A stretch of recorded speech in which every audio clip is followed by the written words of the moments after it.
Les hommes partagent le même ciel, mais pas la même terre.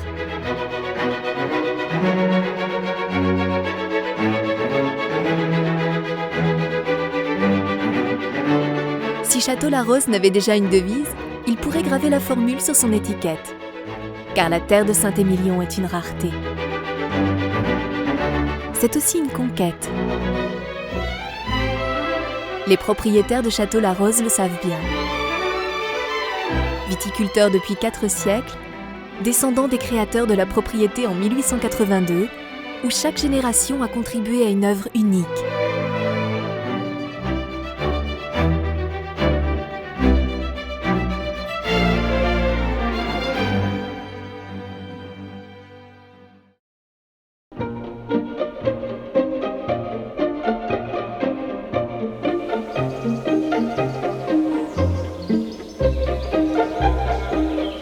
Aujourd'hui, ici plus que jamais, le travail se poursuit. Le ciel est le même, mais le vignoble se modifie encore. Les 30 hectares d'un seul tenant sont sans cesse améliorés.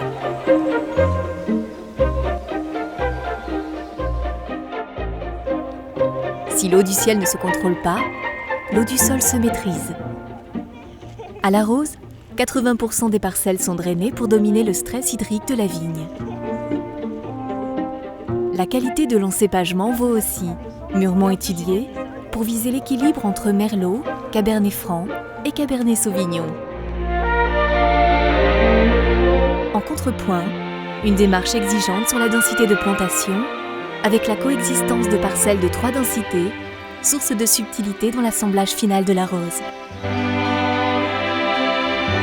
Les inflexions sont de long terme et les réflexions inspirées par le souhait d'harmonie et l'ambition de belle qualité. Ici, les engrais chimiques et les désherbants sont bannis. Un compost maison et des méthodes de protection végétale leur sont préférées.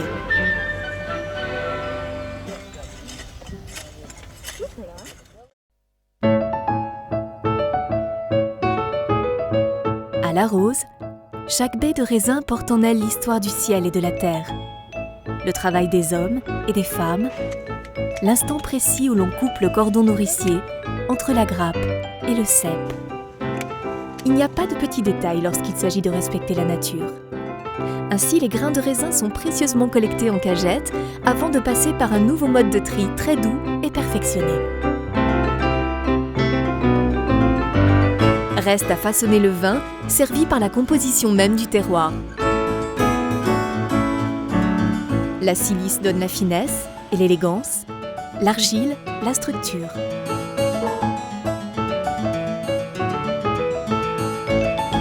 Des fermentations maîtrisées, un élevage affiné en barrique fournissent ce qu'il faut de fraîcheur aromatique et de velouté.